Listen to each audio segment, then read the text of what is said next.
할렐루야. 신약성경 말씀 묵상 우리 52일의 여정 중에 이제 오늘 36일 차를 맞이했습니다.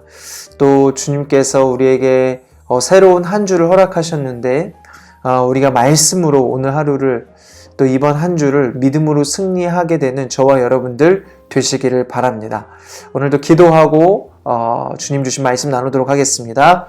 사랑의 하나님 감사합니다. 오늘도 우리에게 새날 주시고 새로운 한 주를 믿음으로 시작하게 하시고 말씀이신 하나님 앞에 나아가 정말 하나님의 은혜를 구하게 하시니 감사합니다. 말씀이신 하나님 우리에게 말씀하여 주십시오. 그 말씀으로 우리의 삶을 다스리시고 통치하여 주시고 우리의 삶 가운데 주님이 주시는 은혜와 회복의 역사, 승리의 역사가 오늘도 우리 가운데 경험되어지는 복된 하루 되도록 축복하여 주시옵소서. 우리의 왕이신 주님을 찬양하오며 거룩하신 예수 그리스도의 이름으로 기도합니다. 아멘. 네, 오늘은 36일 차 우리 빌립보서 2장부터 골로새서 2장까지 우리가 함께 말씀을 묵상하게 될 것입니다. 오늘은 그 중에서 빌립보서 4장의 말씀을 가지고 함께 말씀을 나누도록 하겠습니다. 우리가 지금 에베소서를 읽고 그 다음에 빌립보서를 오늘 읽고 골로새서까지 읽게 되는데 이 에베소서, 빌립보서, 골로새서는 사도 바울이 로마의 감옥에서 쓴 옥중서신서입니다. 그 중에서 이 빌립보서는요, 이 빌립보라는 도시는 사도 바울이 환상 중에 이제 마게도니아 사람이 그 환상 중에 여기를 와서 우리를 도우라라는 환상을 보게 되고 그 환상에 따라서 이제 마게도니아의 지방에 가게 되는데 그 첫 도시가 바로 이 빌립보였습니다. 그리고 2차 전도 여행 때 세운 유럽 대륙의 첫 교회가 바로 이 빌립보 교회였습니다. 사도행전 16장을 보면 빌립보에서 바울은요 자주장사 루디아를 만나게 되고 이제 그녀의 집에서 교회를 시작하게 되는데 그것이 바로 빌립보 교회의 시작이었습니다.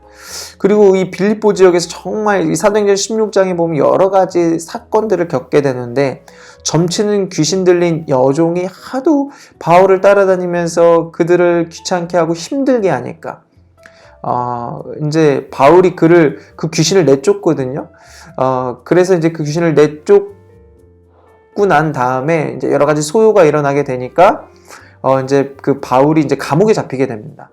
잡혀가게 되는데 정말 실컷 매 맞고 그렇게 감옥에 갇혔는데 거기에서 지진이 일어나고 옥문이 풀리고 뭐 하나님의 역사가 나타나서 그곳에서 뭐 그들을 이렇게 그들을 지키고 있던 간수가 이제 뭐 바울을 통해서 정말 세례를 받고 구원을 받는 하나님을 만나는 그러한 경험들. 그러니까 사도 바울은요 이 빌립보라는 도시에서 아주 다양한 경험들을 하게 됩니다. 여러분 참 아이러니한 것은요 환상을 보고 그 지역에 갔잖아요. 그 도시에 갔잖아요.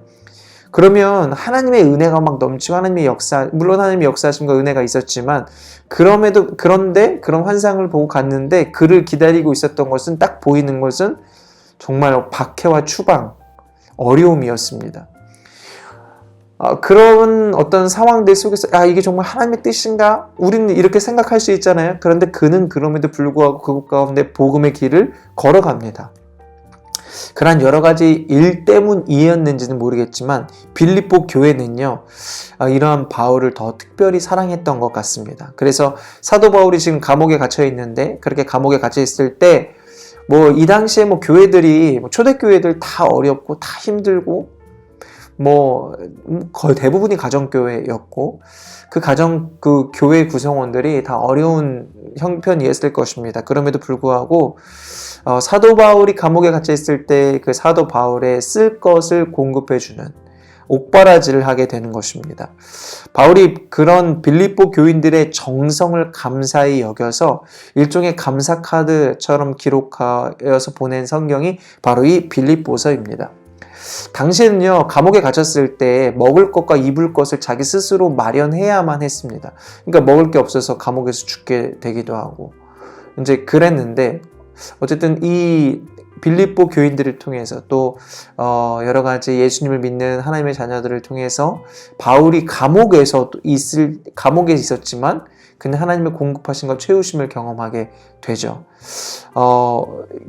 감옥의 그러니까 바울은 감옥에 있는 그 상황들이었지만 사실은 그 속에서도 하나님의 은혜를 경험했고 하나님의 함께 하심을 경험한 것입니다.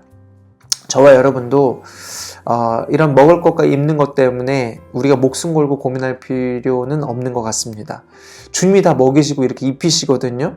그러니까 그런 것 때문에 하는 근심은, 이런 세상적인 근심은 결국엔 우리로 하여금 주님이 아닌 세상에 우리의 시선을 끌도록 만드는 것입니다.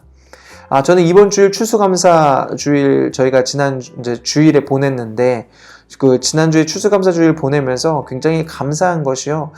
우리 성도님들이 하나님의 은혜에 감사해서 한 해 동안 지켜주신 그 하나님의 은혜에 감사해서 열심히 헌금을 해주셨거든요. 근데 그 헌금을 가지고 우리가 선교사님 가정에 보내고 또 교회를 새롭게 리모델링하는 교회에 이렇게 보내주었다라는 것이 너무 감사한 거예요.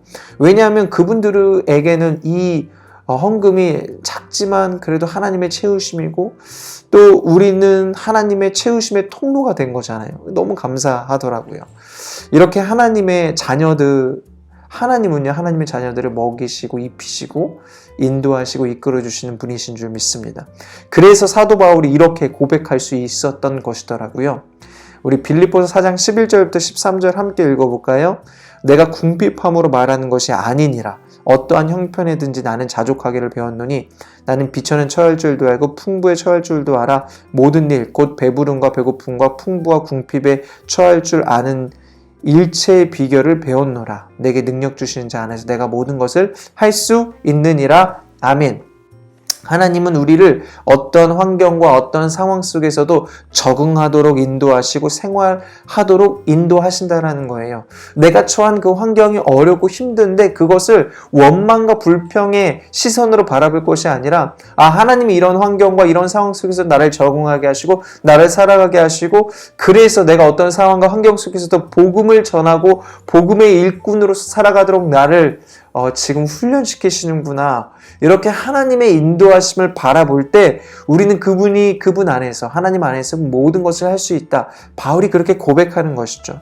여러분, 우리의 삶 속에서도, 우리의 삶의 환경 속에서도 우리가 이렇게 사도 바울의 시선을 갖기를 원합니다. 주님을 바라보고 주님의 인도하심을 순종하며, 주님의 인도하심을 신뢰하면서 그분의 인도하심 가운데 온전히 순종하며 나아갈 때 우리의 그러한 경험과 우리의 그러한 삶의 그러한 모습들이 우리가 정말 복음을 전하는데 정말 하나님 나라를 위하여 쓰임받을 때 귀하게 쓰임받는 복된 훈련들이 되어질 줄 믿습니다.